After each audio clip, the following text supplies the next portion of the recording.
As humans, we tend to kind of just gravitate all the time to what's comfortable. That's why climbing's so interesting, is because it's an uncomfortable sport.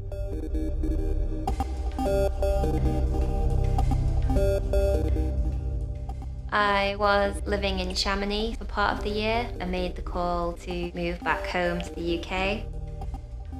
That's how I found myself in Wales, which is somewhere where I spent a lot of time growing up and then also in my formative years as a climber.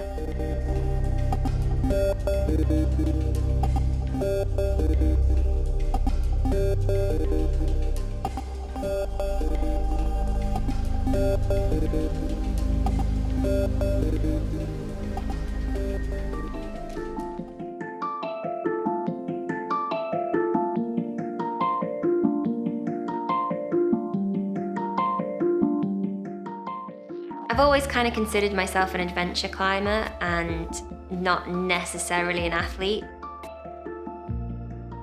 In the back of my head, I've always gone, oh, I wonder what I could climb if I actually trained pretty hard. Most routes that I do, I kind of know that I'm going to be able to do them or not. Whereas I think there's tons to be learned psychologically from investing in something and not actually even knowing if you can do it or not.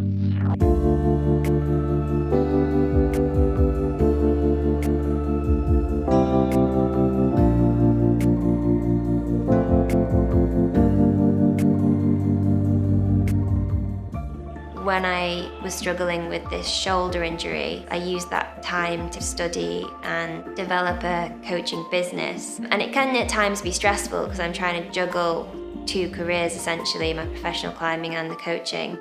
I definitely feel like I have a more balanced life being a coach as well as a professional climber.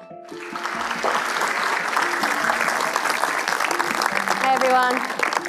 Here I am, and I call my talk The Climb Within. My personal journey from the age of 6 until now, and everything, or well, a lot of what I've learned about my own psychology from putting myself in scary places.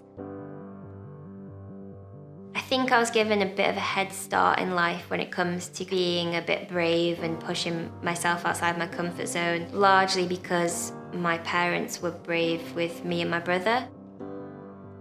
We were allowed to make risk assessments at a young age. Looking back to some of the things that we did, my dad especially, he just put so much trust in us.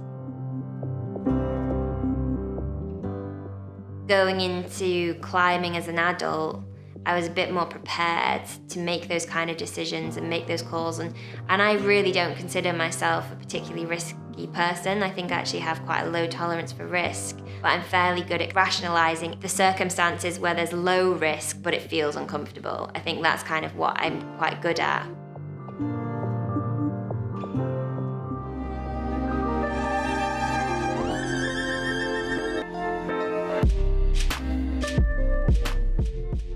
Snowdonia is quite a beautiful spot in Wales because you've got the coast, but then just a really short drive inland, you're in the mountains. You can get to 7 different rock types within like an hour's drive or something, so the climbing's really varied as well. Today I'm going climbing with Maddie. She's one of my best friends. I just really trust her, and we always have fun as well.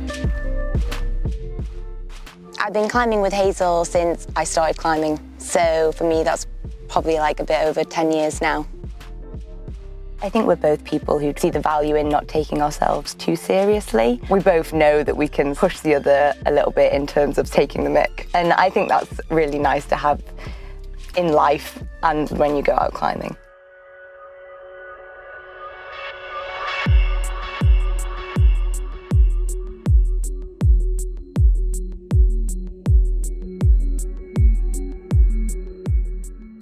Climbing with your friends, it's like you can be nervous in a moment, but then the next minute you're like laughing at some joke they've just told, and it allows you to see that, yeah, okay, I'm slightly nervous, but I'm also having a laugh and doing this thing that matters to me, but it also like doesn't matter. It's like a sort of a weird paradox, but in that space, I think that's what brings out the best performances.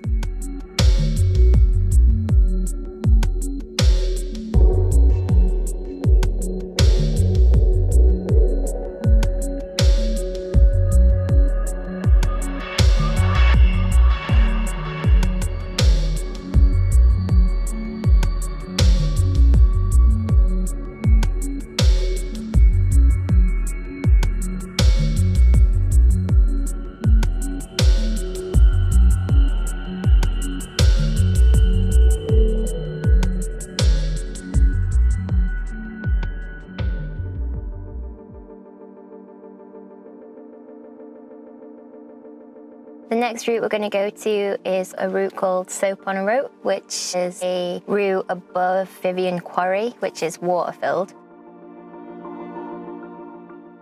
You're in this really beautiful spot with quarried slate walls rising above you with the lake underneath. It's almost like a lagoon, and it's really fun to do as a solo. So it's kind of like a good mental training, a challenge.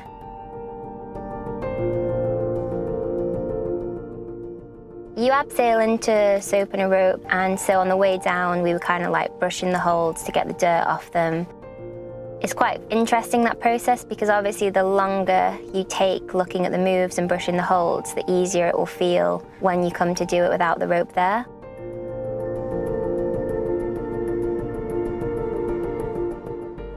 At some point you make the call and be like, yeah, I'm happy with this, I think it's gonna be fine. When you come to actually do it, sometimes you're like kicking yourself because you're like, oh God, I wish I'd worked this move out better.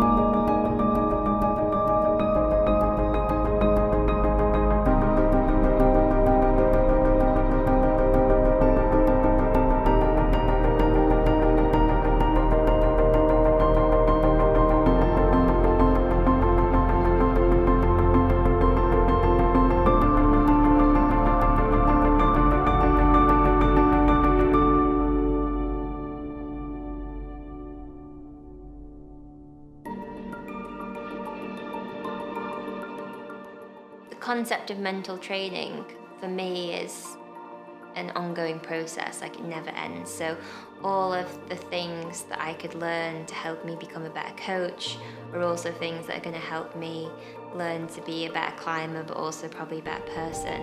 And for me, there's no like, oh yeah, I've made it. Like now I'm just like this mind ninja.